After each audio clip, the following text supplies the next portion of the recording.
ce matin, j'aimerais commencer par vous raconter une histoire. Je vais la raconter à la première personne, pour que ce soit un petit peu plus vivant. Mais c'est pas une histoire que j'ai vécue moi-même personnellement. Parce que, je dis ça parce que j'avais prêché ce message à Lausanne et puis après plusieurs personnes m'ont dit « Ah mais alors, c'est bizarre cette histoire que tu as vécue. » et tout. Donc non, ce n'est pas moi, mais on va essayer de rendre ça un peu plus vivant. Alors avec quelques amis, on était invités pour un souper chez quelqu'un qu'on respecte beaucoup, un ami profond, un mentor pour nous. Et puis, on échange beaucoup avec lui, c'est quelqu'un de profond, d'inspirant. Et j'avoue que des fois, je capte pas entièrement tout ce qu'il me dit, parce que moi, je suis quelqu'un de très pragmatique, de très concret. Et puis lui, des fois, il part dans des raisonnements que j'arrive pas totalement à suivre. Mais bref, on est arrivé chez cet ami, et puis il avait préparé un souper pour nous, un beau repas qui était préparé. Et il nous a dit que c'était un repas symbolique. Alors moi, j'ai pas totalement compris. On s'est mis à table. Il y avait d'abord une bonne entrée. Et puis, bon, il y avait une chouette ambiance parce qu'on était une équipe, on se connaît depuis 3 ans environ. On a vécu déjà des belles choses ensemble. Et après l'entrée, il y a eu le plat principal, c'était une belle pièce d'agneau. Et après avoir mangé son assiette, notre ami, notre hôte, il a enlevé son pull et puis il est allé chercher un saladier rempli d'eau. Il s'est approché de moi. Je n'ai pas vraiment compris qu'est-ce qu'il voulait faire avec ça. Et puis il s'est agenouillé devant moi. Il m'a demandé de me retourner.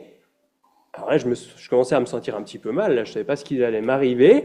Et il a commencé à me prendre la chaussure. Il m'a défait les lacets. Il m'a enlevé la chaussure, enlevé la chaussette. Et là, je devais me rendre à l'évidence. Il voulait me laver les pieds. Mais attends, ça n'avait pas de sens.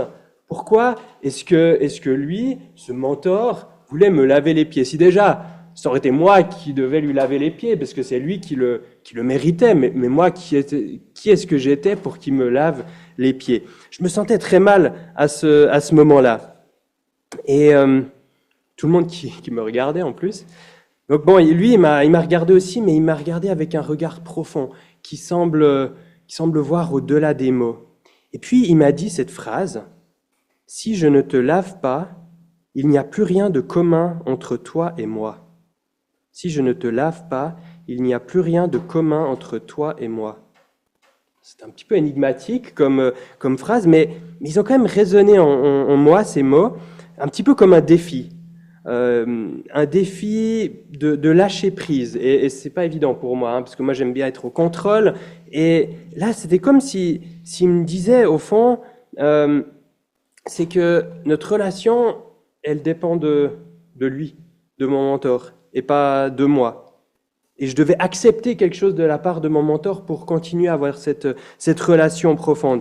Mais ça bouillonnait en moi, parce que moi, je suis quelqu'un qui aime être responsable de moi-même, de me débrouiller par moi-même, finalement. C'est ce que mes parents m'ont appris. Hein. On fait des efforts, on se débrouille pour être responsable. Et même dans mes relations, finalement, je sais donner l'affection nécessaire à mes amis pour qu'en retour, on ait une relation équilibrée. Et là, il me dit que ça dépend de lui. Si je veux continuer à avoir cette bonne relation avec lui, il doit me laver les pieds. Mais à un moment, j'ai eu un flash. J'ai réalisé qu'en fait, tout ça, c'était symbolique. J'ai vu en fait l'orgueil qui était à la base de mon raisonnement. Au fond, j'avais de la peine à accepter que tout dépende de lui. Parce que je voulais, en quelque sorte, mériter ma relation avec mon mentor. Alors, je suis revenu à moi, bon, il y avait encore tous les regards qui étaient fixés sur moi, et puis celui de mon mentor en particulier, avec beaucoup d'amour dans les yeux. Alors là, j'ai cédé, et puis je lui ai dit, bon, mais alors, pas seulement les pieds, mais le corps en entier. Hein. Et il m'a répondu, il m'a dit, celui qui s'est baigné n'a besoin que de se laver les pieds pour être entièrement pur. Alors là, je me suis laissé faire, et pendant qu'il lavait mes pieds, il y a comme une paix étrange qui m'a envahi. Et il ne s'est pas arrêté là. il a continué, il a dit, « Si donc je vous ai lavé les pieds, moi, le mentor, vous devez aussi vous laver les pieds les uns aux autres, car je vous ai donné un exemple afin que vous fassiez comme je vous ai fait. » Alors voilà, je m'arrête ici pour cette reformulation libre de Jean 13, versets 1 à 15, dans la perspective du disciple Simon-Pierre, qui finalement s'est fait laver les pieds par Jésus. Puis j'ai essayé d'imaginer un petit peu qu'est-ce qui pouvait se passer dans son cœur à ce moment-là. C'est un passage biblique qui est très fort, hein, Jean 13. Encore un camp en hiver l'année passée, l'orateur a repris ce texte et j'ai été de nouveau remis en question sur ma manière aussi de me laisser servir et de servir, de me laisser aimer et d'aimer. Et j'aimerais ressortir 2 grandes parties dans ce message. Aimer comme Dieu vous aime, mais on va le prendre dans le sens inverse. Comme Dieu vous aime, aimez. Premièrement, c'est accepter d'être aimé par Dieu. Et comme on l'a senti chez Simon-Pierre, en fait, c'est pas si évident que ça. Au fond, on a tous un besoin d'être aimé, d'être apprécié, d'être reconnu. Hein. Il y a un besoin fondamental qui est là en nous, mais en même temps, il y a aussi des barrières et des obstacles qui viennent. Il y a des sortes de défenses naturelles même. Et puis, deuxièmement, aimer mon prochain. Jésus nous appelle à nous aimer les uns les autres, hein, comme il nous a aimés. Jésus, c'était la manifestation de Dieu sur terre ultime, et donc l'amour qu'il a montré, en particulier à ses disciples, c'est appelé à être une inspiration pour nous, un amour entier, un amour radical. Mais alors, quel est le lien entre les 2 parties ? Comme Dieu vous aime, aimez. Je crois qu'il y a un lien fondamental, parce que si on ne réalise pas profondément l'amour de Dieu pour nous, eh bien, on ne va pas être nourri pour pouvoir aimer les autres. Et si on n'a pas cette manière de nourrir notre amour, on va entrer dans un amour un petit peu légaliste, un petit peu moraliste. En préparant ce message, je suis tombé sur un manuel de morale datant de 1918. Et puis, dans ce manuel de morale, à l'époque, c'était en France, hein, à l'époque, il y avait encore la notion de Dieu à l'école, apparemment, et c'est écrit « La morale évangélique, l'évangile est du reste le plus parfait code de morale que l'on puisse imaginer. » Puis un petit peu plus loin, là, l'article 6, « La loi évangélique est faite pour le bonheur de l'homme. Si tout le monde la suivait, la paix régnerait sur la terre. » Alors, est-ce que c'est juste ça, l'évangile ? C'est un code de morale, et si tout le monde la suit, eh bien, tout ira bien. Je crois que non. Je crois qu'il y a une puissance bien plus profonde dans l'évangile, dans l'amour de Dieu, qui va nous transformer et nous permettre ensuite d'aimer. Donc, l'évangile n'est pas juste un guide de morale. Bien sûr, il y a plein de règles, de conseils, voilà, dans les paroles de Dieu, dans la Bible. Mais si on voit ça juste comme un code de morale, eh ben, il n'y aura pas cette puissance transformatrice qui viendra transformer notre cœur pour pouvoir aimer. Et c'est pour ça qu'il y a ce lien entre l'amour de Dieu et aimer. Alors, se laisser aimer par Dieu. Je propose de prendre vos Bibles. Maintenant, on va lire la vraie version dans Jean 13, à partir du verset 6.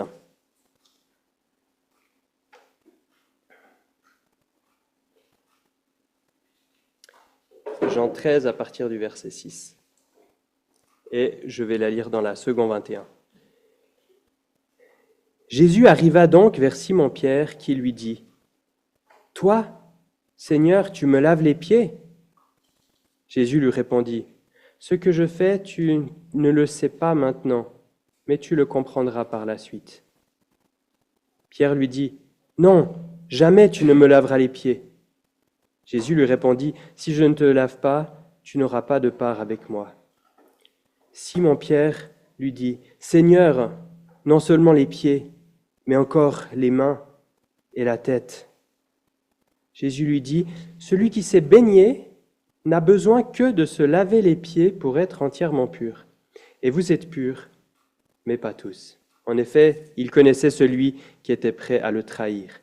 Voilà pourquoi il dit, « Vous n'êtes pas tous purs. » Alors ce texte est un magnifique exemple d'amour. Hein. Jésus aime ses disciples, il s'abaisse, il va jusqu'à leur laver les pieds, et nous, on est appelés à faire la même chose les uns pour les autres.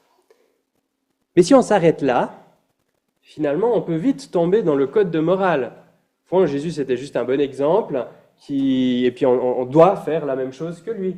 Alors on fait des efforts, et puis on va petit à petit y arriver.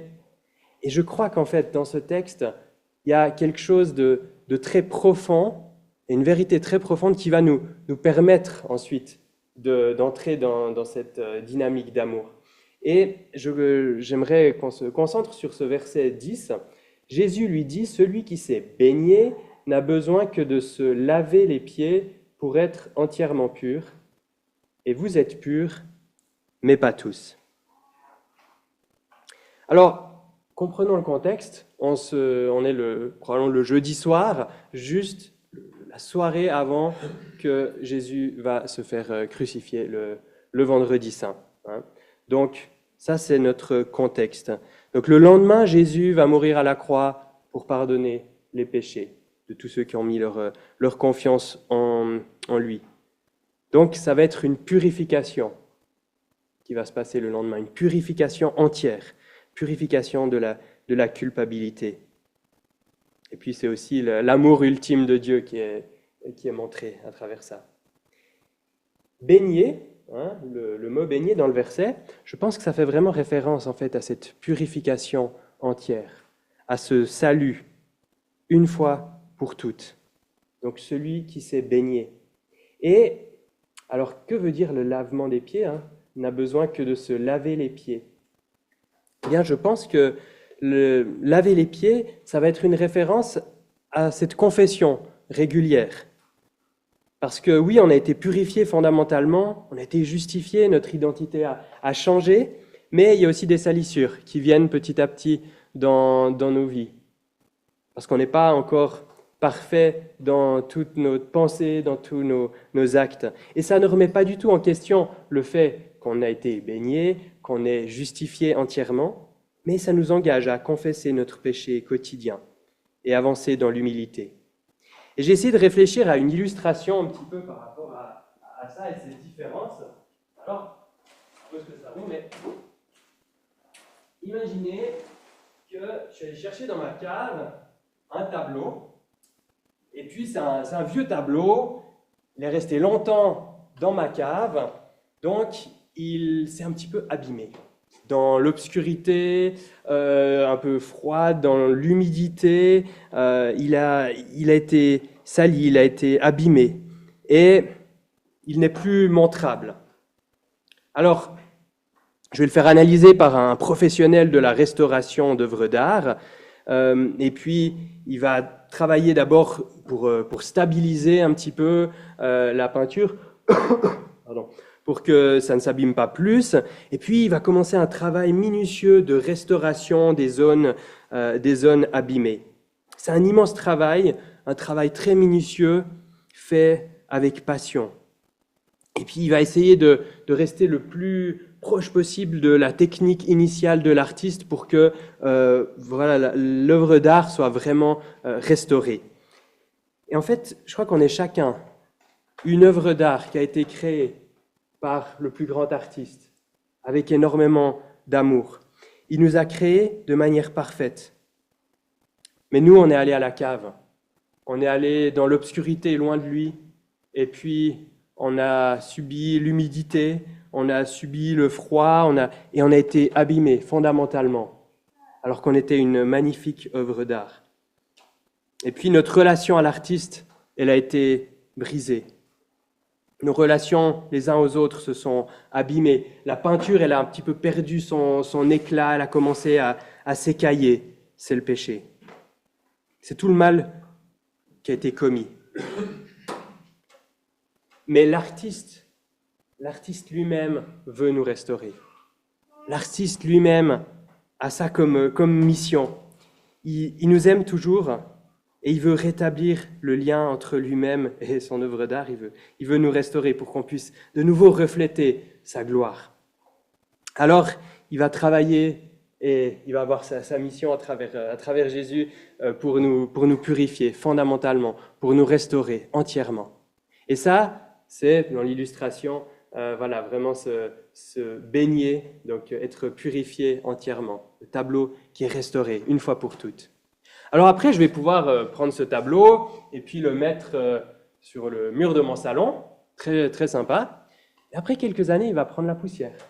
Et il va avoir besoin d'être dépoussiéré. Il y aura des soins qui seront nécessaires quand même pour ce tableau. Ça ne remet pas en question du tout le fait qu'il a été restauré une fois pour toutes.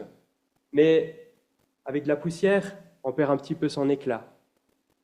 Et je pense que ça peut correspondre au lavement des pieds. On a besoin de confesser régulièrement nos mauvaises pensées, nos mauvais regards, nos mauvais actes, pour pouvoir de nouveau devenir une source de joie aussi pour les gens autour de nous et pour le grand artiste.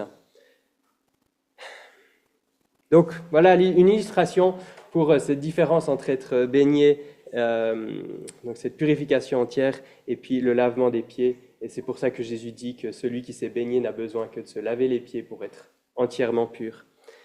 Alors, pour Simon-Pierre, ça semble pas être très facile d'accepter de se faire laver les pieds.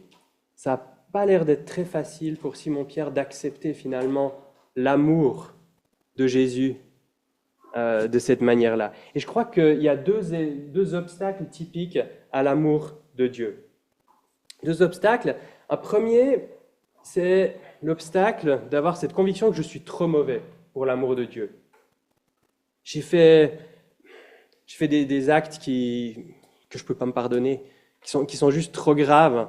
Mais Dieu, il ne peut pas m'aimer à cause de ça. Je m'en veux tellement fondamentalement. J'ai traité telle ou telle personne d'une manière tellement injuste et ça a encore des conséquences dans sa vie, mais j'essaie de réparer, mais je ne suis même pas capable de réparer ce que j'ai fait. Et en fait, il y a une culpabilité tellement grande que par rapport à l'amour de Dieu, en fait, on minimise la puissance de l'amour de Dieu. On croit que l'amour de Dieu, il n'est pas assez puissant pour venir nous restaurer. Et je crois que c'est un obstacle pour certaines personnes. Et pourtant, le lendemain de cette histoire, qu'est-ce qui s'est passé? Jésus était cloué à la croix et il a dit à un vrai malfaiteur, un vrai criminel, il lui a dit, je te dis en vérité, aujourd'hui tu seras avec moi dans le paradis. Alors, si la puissance de l'amour de Dieu était assez grande pour restaurer ce criminel qui était à côté, eh bien cet amour, il est assez grand pour chacun, même ceux qui se sentent trop mauvais pour l'amour de Dieu. Il y a un autre obstacle, c'est de dire « je ne suis pas si mal ». Au fond, c'est comme si Pierre aurait dit « ah mais je peux me baigner tout seul, je suis assez grand, de toute manière je ne suis pas si sale ». Et c'est souvent un problème aussi, je pense, dans notre société. Finalement, beaucoup de gens se disent « mais j'ai rien à me reprocher, je ne dis pas que je suis parfait, mais au fond, par rapport à la moyenne, je ne suis pas si mal ». Et je fais quand même des bonnes actions, je suis pas violent, je n'ai pas vraiment abîmé la vie de quelqu'un d'autre. Puis voilà, après, bien sûr, il y a des mauvaises pensées des fois, mais voilà, c'est normal, c'est pas si grave. Enfin, voilà, tout ça ce que les gens peuvent se dire. Et avec ça, au fond, on méprise le prix de l'amour de Dieu. On a l'impression que, bon, en fait, pour Dieu de nous aimer, c'est pas si compliqué que ça, parce qu'on n'est pas si mauvais. Mais c'est comme si je reprends l'exemple du tableau, s'il y a une tache sur le tableau, et si c'est même juste 3% du tableau qui est abîmé avec une tache, le tableau, il est fondamentalement abîmé.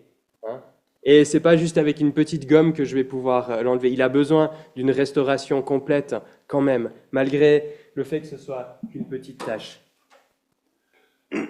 Et Romains 3, verset 23 nous dit « Tous ont péché et sont privés de la gloire de Dieu ». Le problème souvent, c'est qu'on crée nos références morales sur la moyenne de la société, peut-être la moyenne supérieure de la société, et on ne fixe pas le standard moral à la perfection de Dieu. Et donc, c'est pour ça que certaines personnes peuvent arriver à dire je ne suis pas si mal. Alors voilà deux grands obstacles, je pense à l'acceptation initiale de l'amour de Dieu, à la conversion. Et je pense qu'en tant que chrétien, on a aussi des risques de tomber un petit peu dans ces deux obstacles. En tant que chrétien, dans la première vision, le « je suis trop mauvais », en fait, c'est une vision où on a envie de mériter quelque chose. Alors, si on se dit, bon, je suis trop mauvais, je suis vraiment trop mauvais, je ne peux pas mériter l'amour de Dieu. Mais on peut avoir, en tant que chrétien, même si on a accepté initialement l'amour de Dieu, on peut retomber un petit peu là-dedans avec un christianisme moraliste, où finalement, on va se dire qu'on a quand même envie de mériter un petit peu le salut que Jésus nous a acquis. Hein. Et j'aime bien cette phrase qui dit « Certains chrétiens croient au salut gratuit et passent leur vie à le racheter à crédit. » Certains chrétiens croient au salut gratuit et passent leur vie à le racheter à crédit. C'est comme si Pierre avait dit à Jésus, bon, ok, tu m'as purifié, mais maintenant je vais me débrouiller pour le lavement régulier des pieds, c'est le minimum que je peux faire, Jésus, et puis je vais te servir, et puis, etc., etc. Mais c'est une tendance très naturelle chez nous. Je ne sais pas si vous allez avec un ami au restaurant, et puis qui vous paye le restaurant, qu'est-ce que vous allez lui dire à la fin? La prochaine fois, c'est moi qui paye. Parce qu'on ne veut pas être redevable envers quelqu'un. Hein. Naturellement, on n'aime pas ça. On veut que ça soit juste et on ne veut surtout pas dépendre de l'amour de l'autre. À Noël passé, j'ai offert un bob à une de mes nièces. Alors bon, du coup, c'était le plus gros carton vers le sapin. Tous mes neveux et nièces étaient un petit peu se dire, ah, est-ce que ça sera pour moi? Alors bon, il y a eu quelques déçus. Mais ma nièce a ouvert son carton et puis elle était super contente de voir ce bob. Mais moi, j'avais fait ce cadeau, qu'est-ce que j'attendais de la part de ma nièce? Est-ce que j'attendais à ce qu'elle me dise « Ah ben Benoît, merci beaucoup, mais dans quelques années, quand j'aurai un peu d'argent, moi je t'achèterai un snowboard ». Non, j'attendais juste à ce qu'elle me dise merci. Et je pense que Dieu, il s'attend à ce qu'on lui dise merci. Bien sûr, après, on est appelé à une vie de sanctification, une vie de service, mais c'est en rien pour repayer quoi que ce soit de l'amour de Dieu. Mais je crois que c'est vraiment un risque. On retombe très rapidement dans une vision moraliste, où finalement on minimise de nouveau la puissance de l'amour de Dieu. On veut repayer Dieu. Et puis, dans l'autre côté, il y a aussi un risque. C'est ce qu'on appelle la grâce à bon marché. Pierre aurait pu dire « Ah, mes pieds, ils sont sales, mais ils ne sont pas si sales que ça, c'est pas si grave, il n'y a pas besoin, de les nettoyer, Jésus, tu vois, ça va. » Mais en fait, des fois, on peut tomber dans une vision où on se rend plus compte que certaines pensées, que certains actes, que certaines de nos affections, en fait, elles font mal à Dieu. Et puis on se dit, de toute façon, il nous a pardonné, de toute façon, on est libre en Christ, donc c'est bon. Et puis bien sûr, on n'est pas parfait, mais Dieu, il comprend et il n'y a pas de souci, on avance et on va de l'avant. Et là, je crois qu'il y a aussi vraiment une erreur et on méprise le prix de l'amour de Dieu. On ne réalise pas que même pour une petite pensée de travers, et ben, du coup, on est loin de la sainteté de Dieu et que Jésus est mort pour ça. Alors, j'arrive à la fin de la première partie et je vous propose juste de prendre une minute de silence pour peut-être prier chacun et vous dire, demander à Dieu, est-ce qu'il y a un obstacle que j'ai dans ma vie pour recevoir ton amour? Donc, quelques situations que nous soyons, je pense qu'il y en a et je vous propose de prendre juste une minute pour nous remettre devant Dieu, puis après on passera à la deuxième partie, d'aimer.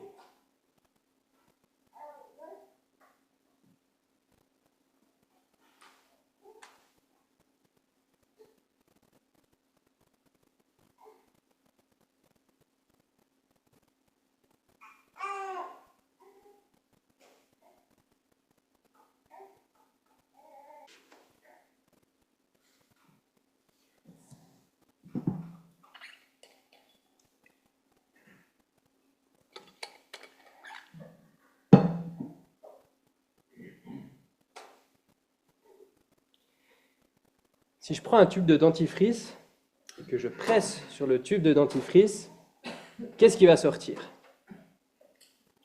Il ne va pas sortir du Nutella, il va sortir du dentifrice. Ce qui va sortir de nous, c'est ce qu'il y a à l'intérieur de nous. Des fois, on arrive à cacher un petit peu, mais pas longtemps. Et si on n'est pas rempli de l'amour de Dieu, on ne va pas réussir à vraiment ressortir de l'amour les uns pour les autres. Et aimer comme Dieu nous aime, aimer parce que je suis aimé, c'est pas seulement du mimétisme, c'est pas juste une copie de ce que Jésus fait. Bien sûr, il le dit dans ce passage de Jean 13, on est appelé ensuite à suivre son exemple. Mais c'est pas juste ça, c'est pas juste essayer de faire comme Jésus parce qu'il nous a donné un bon exemple. Je crois que la foi chrétienne, c'est pas juste suivre l'exemple de Jésus, parce que sinon, il n'aurait pas eu besoin de mourir. Il aurait juste pu vivre une bonne vie, avoir des bons enseignements, et puis nous, en tant que chrétiens, on aurait suivi l'exemple de Jésus, et puis comme ça, on aurait aussi des bonnes vies. Non. Dans son amour pour nous, Dieu il s'est sacrifié au travers de Jésus pour nous donner une nouvelle identité, capable d'un vrai amour. Et c'est dans cette nouvelle identité capable d'un vrai amour qu'on va pouvoir vivre et qu'on va pouvoir s'aimer les uns les autres. J'aime beaucoup ce verset de Colossiens, ce passage de Colossiens 3. Ainsi donc, en tant qu'être choisi par Dieu, saint et bien-aimé, revêtez-vous de sentiments de compassion, de bonté, d'humilité, de douceur, de patience, mais par-dessus tout cela, revêtez-vous de l'amour, qui est le lien de la perfection. Ce passage, il dit, si vous êtes des bien-aimés, si vous êtes aimés, si votre identité c'est d'être aimé, alors vous pouvez avoir tous ces bons sentiments et surtout vous revêtir de l'amour.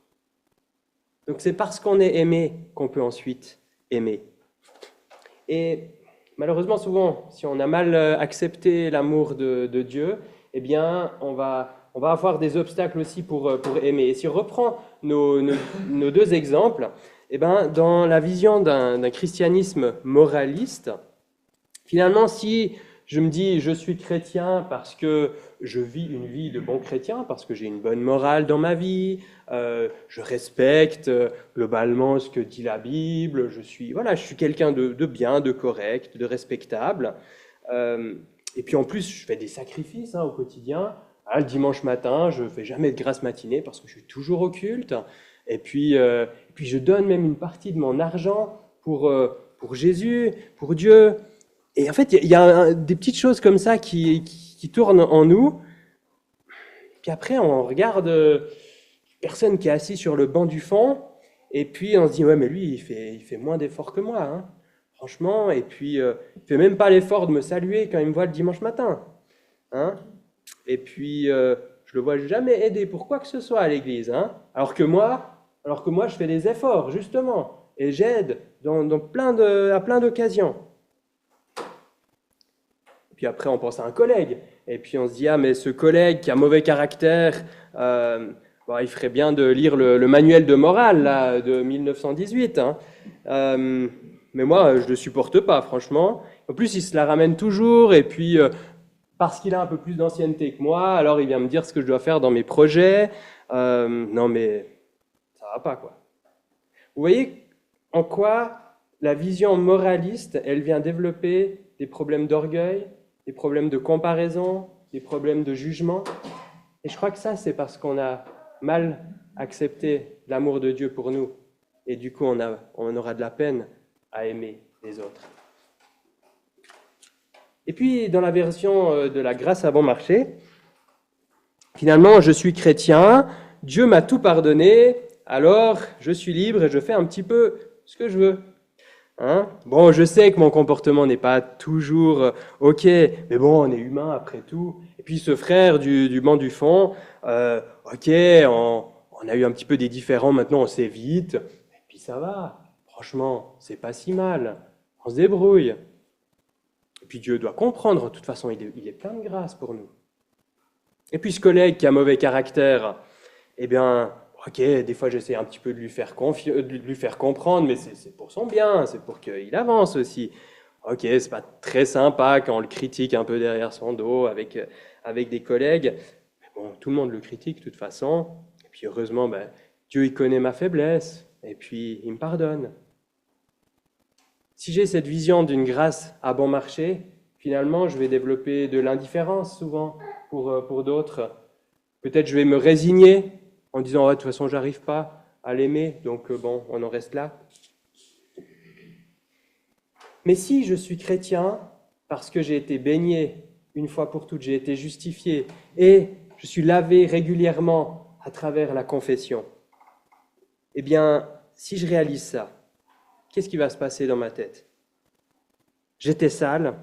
Peut-être que j'ai vécu dans une bonne famille chrétienne, j'ai grandi peut-être comme certains d'entre vous dans une bonne famille chrétienne, j'ai jamais fait des trop grosses crasses, mais fondamentalement j'étais loin de la perfection de Dieu.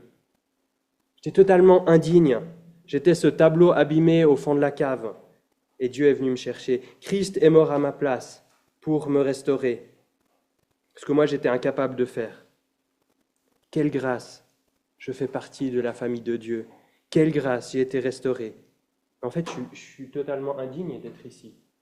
Et je peux vous dire, moi, Benoît, là, quelle légitimité j'ai de vous parler, en plus de la parole de Dieu, mais j'ai aucune légitimité, si ce n'est que j'ai été restauré.